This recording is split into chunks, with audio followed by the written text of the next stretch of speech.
So Maggie, are we at an important point here? Assuming tomorrow is going to be the day for the iPhone from Verizon, what does that mean for the public? What does it mean for the iPhone? Well, it's huge news. This is a big step for consumers, really, because now consumers have a choice, either AT&T or Verizon for the iPhone. Verizon is the largest carrier in the US. They have one of the best networks, probably the best network nationwide. So I think it means quite a lot to consumers, and that has been the number one question I've had from our CNET readers for the past 3 years is when will Verizon get the iPhone? So now it's finally going to be here, and that's going to be a really big deal. Now, for Apple, this means opening up the iPhone to potentially even more people who are going to subscribe to it. So, there is some talk of some of the numbers, some of the people who are going to subscribe to the Verizon iPhone coming from AT&T.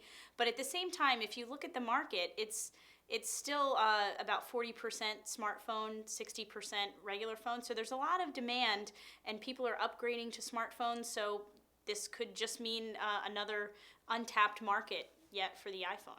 Will the iPhone really be better on Verizon? Well, I think that's the big question mark, whether or not the iPhone really will be better on Verizon's network. And I've talked to the CTO of Verizon Wireless. He says absolutely their network is ready for the iPhone and any other kind of phone that could be introduced this year or in the future.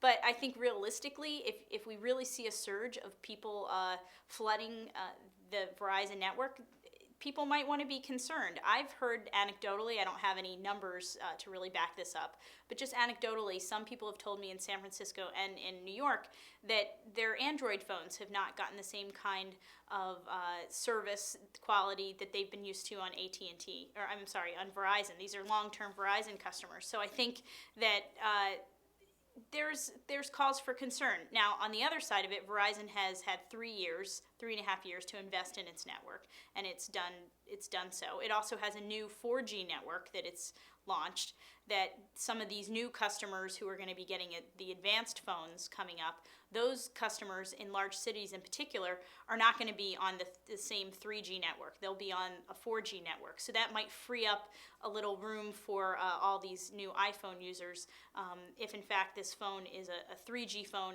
and not a 4G phone. So I think there's some room to be concerned.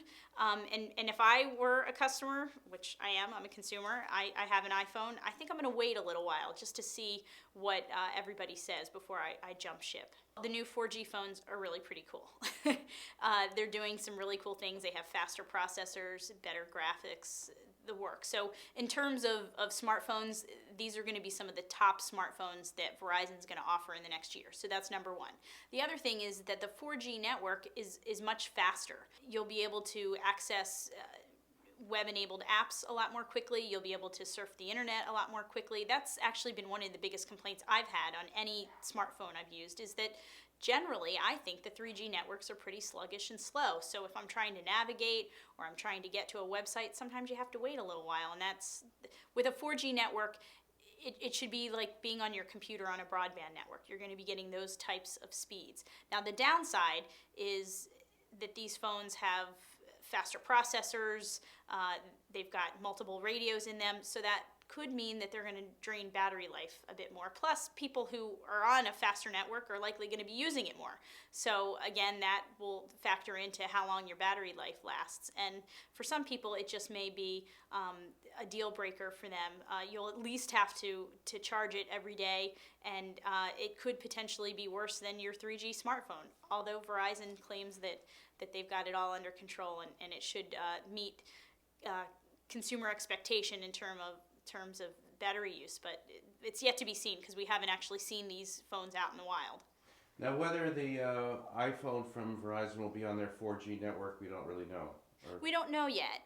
They're making the announcement tomorrow. They haven't even said for sure that the announcement on Tuesday is going to be the iPhone. So my guess is that it won't be a 4G phone. And the reason why is if you go back to 2007 when the first iPhone was released, 3G phones were already out in the market, and yet Apple decided to make the iPhone a 2.5G phone to use the Edge network that AT&T had, and they waited a whole year to introduce a 3G phone. So if you look at what Apple has done historically, they're a little bit conservative in terms of the technologies they use, and I think that they'll probably go with something that's tried and true and tested, and we could look for possibly a 4G iPhone maybe later this year, maybe next year. It's hard to say.